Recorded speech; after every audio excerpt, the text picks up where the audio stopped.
Welcome back to the Venom Workshop. So today what I'm going to be doing is I'm going to show you how to do an oil change on your KPX 250 here. Mine just rolled 500 kilometers, so I'm going to go ahead and do it now. I'm going to get the brake-in oil out. But you see, it doesn't matter if you use Motomaster. Motomaster is just a brand from a store here in Canada. But it's just, what I want to use is for, so this is complete left engine, clutch, and transmission protection. You'll notice that I didn't go synthetic anywhere on here. So for your first maybe 2 or 3 oil changes, don't go synthetic. Go just regular 10W40 motorcycle oil, wet clutch motorcycle oil. Make sure it says that. You'll notice it says complete engine, clutch, and transmission protection. You'll want to make sure that you do that. Now on this unit, there's also an oil filter, and I will show you where the oil filter is. It should be right underneath here. So I'm not going to change the oil filter for the first oil change. I'm going to change it after probably the 2nd or 3rd. And I'm not going to go synthetic with this until probably the 4th or 5th oil change. And then I'll go synthetic. If you go synthetic too early with an engine like this, you're not giving any time for the engine to break in. And if the engine can't break in, it can't heat up to break in, then it's not going to help the bike at all. So you want to be very careful when you're breaking in the engine to make sure not use synthetic, because you want this engine to heat up enough to break in. So now, first thing I'm going to do is I'm going to get a tray. We're going to slap it underneath here. I'm going to get some tools, and we're going to go ahead and drain the old oil out of this. You should only need a 17 mil socket to drain your oil, and your oil drain is directly down underneath here. There is a 17 mil bolt. Like I said, I'm going to get my tools, and I'll get the pan, and I'm going to get a creeper so I can not have to be on my back laying on the ground here. And let's get the oil draining out of this pipe. Okay, so we're down here now. Like I said, there's 2 drain plugs on this, and there's another catch filter right here. So any sort of shavings or anything that are going to come out of the engine are going to actually come out of this one right here. There's going to be a little filter in there that you can just clean with a spring, and there's also right here where the drain is. So I'm first going to take out the bottom one. It should be a 17 mil.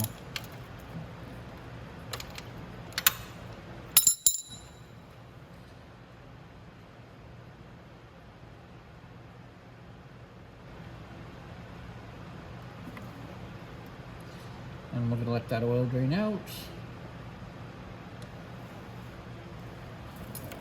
And I'm going to get a rag while it does that. And while it's draining out, I'll just do that off camera, because it's going to probably take about 10 minutes, and we'll be right back. All right. So now we're going to remove this catch filter here.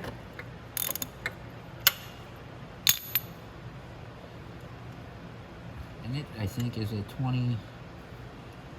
22 or something, or 23. And it's being a real pain in my butt.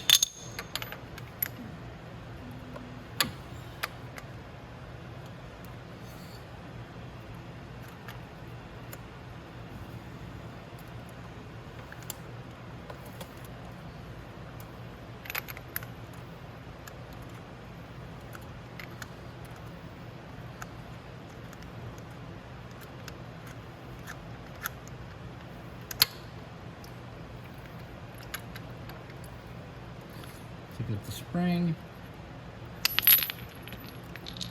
nuts, and then inside there, there'll be a little screen catch, just like that. And you'll notice it does have a little bit of debris in it. But for a brand new motor, that isn't bad at all. Like I said, there's going to be some stuff that goes in it. There's kind of going to be the odd little thing from like steel shaving like that. That's normal. Don't get all panicky if you see a couple little steel shavings in your brand new engine, because it's still breaking in. Like I said, there is going to be a shaving or 2. But all you're going to do, you're just going to clean out that filter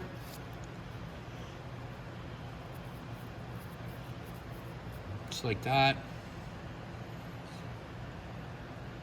Just like that, and then we can put it back in. And like I said, that's a nice little catch filter that will catch any debris or anything like that. And we can go ahead and we can, like I said, put this back in. We've cleaned it out. So what you do is take your spring and put it back on top of this catch filter, like that. And you just put it back up into place.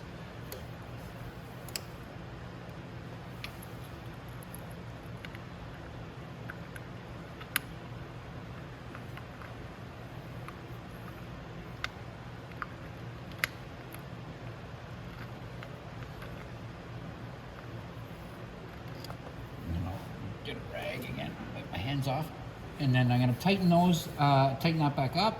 I'm probably going to let the oil drain out a bit more because there's still a little bit dripping out, so I'll let some more drip out. But then when I come back, we'll just put that our oil plug back in. So I'm going to go ahead and tighten this one back up.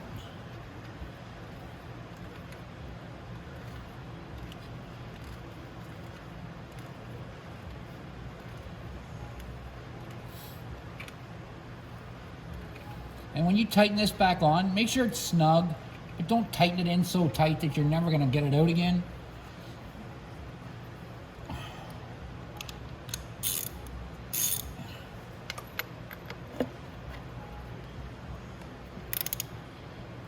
There we go. So just a little bit snug, and that's it. All right, so I'm going to let the oil drain out of this a little bit more. And then, like I said, I'll go ahead and I'll put my oil drain plug back in, and we'll get putting some more oil back into it. All right, so in the manual, it says 1.1 liters. So I'm gonna go ahead and put a full quart in. And then we'll check the oil. I'm gonna grab a rag there, so. Oh, I'll put it over there.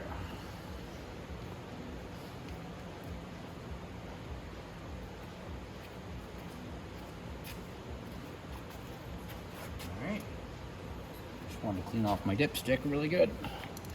All right, so let's put in our funnel here, and we'll pour in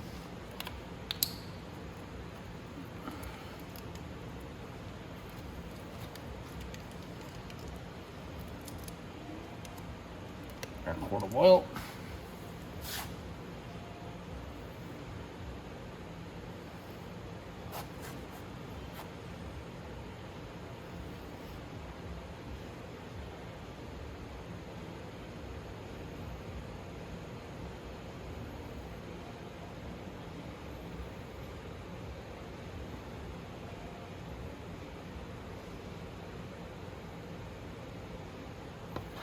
All right.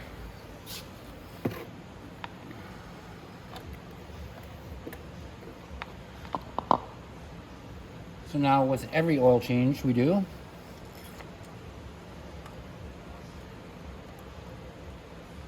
okay, so now when you do this, what you're going to do is start your bike, let it run for about, I don't know, 30 seconds or so.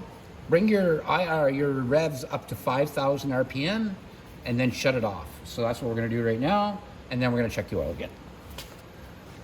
Okay, so now our bike's gonna start. Run for a sec, rev it up to 5,000.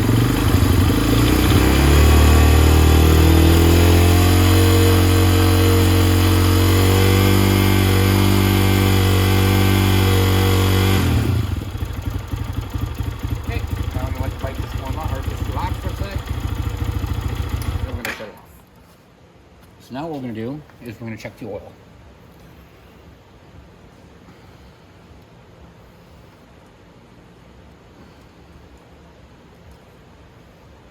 And your oil might be down the dipstick a bit, but that's normal because the bike is on an angle. So when I stand the bike up straight, then I'm going to check my level.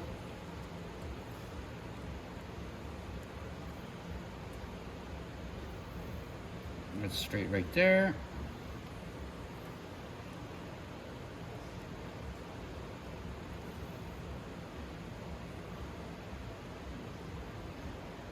And we're gonna need more oil. I'm not even touching my dipstick yet.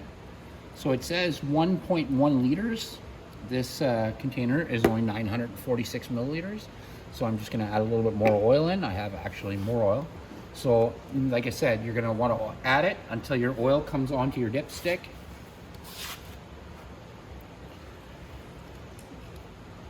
Right up to here, to the top of these hash marks. So I'm gonna get some more oil, put it in, check my oil again, and we'll go from there. So I'm gonna just grab some more oil and I'll be right back. All right, so I went ahead and got some more oil and I just filled it up. So again, we'll tilt the bike normally. I'll go ahead and wipe the excess oil off the stick.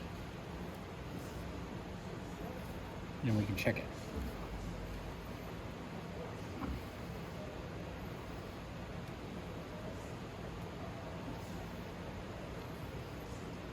And there we go. So our oil is exactly where it's supposed to be. And that's it, guys. So now we'll put that back in there. And that's it. So that is how you change the oil on your KPX 250. If you have any questions or concerns, you can always reach out to us. But that's it, guys.